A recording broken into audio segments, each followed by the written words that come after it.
Hello, आज की video में हम मेनली बात करेंगे एक टॉपिक के ऊपर जो कि एक वेरी डेडली टॉपिक है वुमेन्स के लिए। Not only women's but men's के लिए भी, पर वो वुमेन्स में ज़्यादा दिखता है। ये कैंसर से रिलेटेड है और इस टॉपिक का नाम है कार्सिनोमा ऑफ ब्रेस्ट, यानी कि स्तन का कार्सिनोमा यानी कि कैंसर। तो हम सब जानते हैं कि कैंसर होता किस तरह से, कि वो एक जगह से स्टार्ट होता है और अगर हमने उसे पहले नहीं रोका तो वो दूसरे ऑर्गन्स यानी कि लिवर, लंग्स, ब्रेन में वहाँ फैल सकता है और जिसके कारण आदमी की डेथ हो जाती है। कैंसर कुछ नहीं है, बस एक छोटा-सा सेल का मास है। नॉर्मली हमारा सेल हर दिन कुछ मरते हैं, कुछ नया फिर बन जाता है सेल। बट कैंसर सेल क्या होता है? वो सेल है जो कि मरता ही नहीं है, ओके।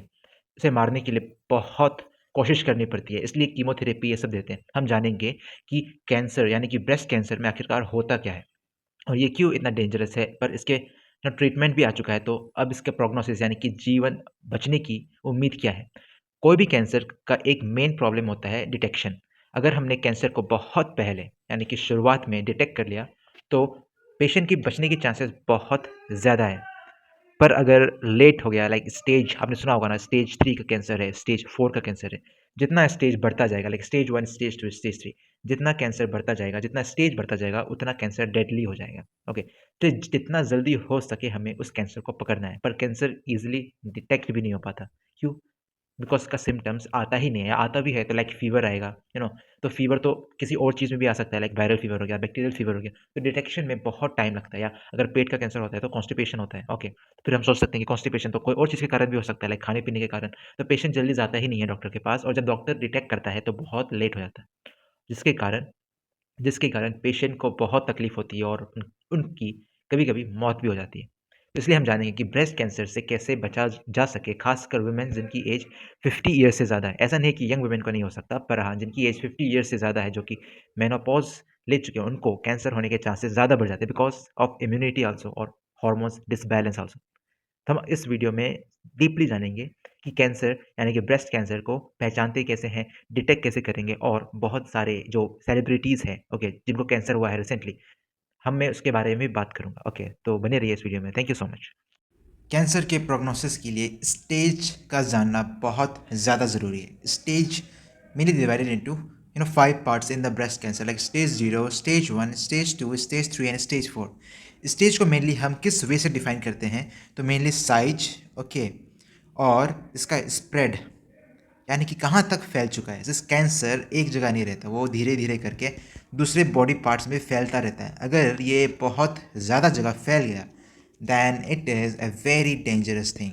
तो सबसे पहले स्टेज 0, जहाँ आपको थोड़ा सा स्वेलिंग दिखाई देगा इन द ब्रेस्ट एरिया और साइज भी 2 सेंटीमीटर से बहुत ज़्यादा कम होगा।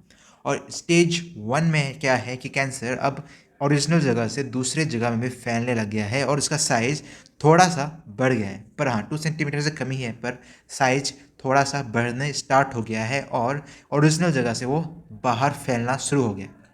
स्टेज 2, जहाँ कैंसर का साइज और बढ़ गया है, ओके, और अगेन वो आसपास के टिश्यू में फैलना स्टार्ट करने ही वाला है। और स्टेज 3, जहाँ बहुत लोगों को डायग्नोस होता है।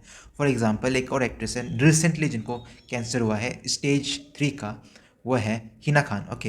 हिना खान को भी स्टेज 3 का ब्रेस्ट कार्सिनोमा है, उनको स्टेज 3 में पता चला। तो उसमें क्या होता है कि जो ब्रेस्ट कैंसर है उसका जो साइज है वो 5 सेंटीमीटर से ज़्यादा हो चुका है और आसपास के मसल टिश्यू नोड्स को इन्फेक्ट कर चुका है, ओके। सो स्टेज 3 में यही होता है, लाइक 5 सेंटीमीटर से ज़्यादा कैंसर फैल चुका है, आसपास के मसल्स को भी उसने अपने चक्कर में ले लिया है। तो स्टेज 3 का ये होता है। स्टेज 4 तो बहुत डेंजरस है। इसमें अगर पेशेंट डिटेक्ट होता है तो बचने का चांसेस बहुत ज़्यादा कम हो जाते हैं। लाइक स्टेज 4 में क्या होता है, स्टेज 4 में कैंसर ऑर्गन्स में, लिम्फ नोड्स में, जो आपके आसपास में रहता है। लिम्फ नोड्स क्या होता है?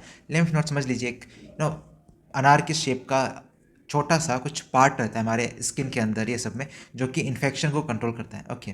पर जब ये कैंसर इसमें पहुंच जाएगा तो इन्फेक्शन अब कंट्रोल कैसे होगा? जो हमारा इम्यूनिटी है पूरा डैमेज हो जाएगा। बिकॉज ये लिम्फ नोड जो है, जिसको हम एल से डिनोट करते हैं, वो मेनली हमारा इम्यूनिटी प्रोवाइड करता है। जब कैंसर सेल इस लिम्फ नोड को ही अटैक कर देगा, लाइक ये घर है इम्यूनिटी का, उस घर को अगर आप तोड़ दोगे तो हमारे बॉडी का इम्यूनिटी पूरा डाउन हो जाएगा और जो हमारा कैंसर है वो दूसरे जगह दूसरे ऑर्गन्स में भी पहुंच जाएगा, लाइक लीवर हो गया, हार्ट हो गया, ब्रेन हो गया, और जिसके कारण पेशेंट का मौत हो सकता है। तो अगर आपने स्टेज 0-1 में पकड़ लिया या स्टेज 2 में भी पकड़ लिया तो बचने के चांसेस बहुत ज़्यादा है। आजकल स्टेज 3 में भी ट्रीटमेंट हो जाता है because of advancement in the treatment of the cancer. Okay, तो स्टेज 3 तक में भी आप पहुंच गए तो आपके बचने की संभावना है, पर स्टेज 4 में इज़ वेरी डेंजरस। इसलिए स्टेज का जानना बहुत ज़रूरी है आप सबके लिए, और ये भी जानना ज़रूरी है कि इसे जल्द से जल्द पकड़ना भी बहुत आवश्यक है। तो इसे हम कैसे पकड़े, कैसे क्या करें, इसे हम कहते हैं सेल्फ ब्रेस्ट एग्जामिनेशन, जिसके बारे में मैं अगले वीडियो में बात करूँगा, क्योंकि हर जो लड़की है, जो औरत है, उनको सेल्फ ब्रेस्ट एग्जामिनेशन के बारे में पता होना ही चाहिए। तो बाकी के बारे में मैं अगले वीडियो में बात करूँगा। Thank you so much.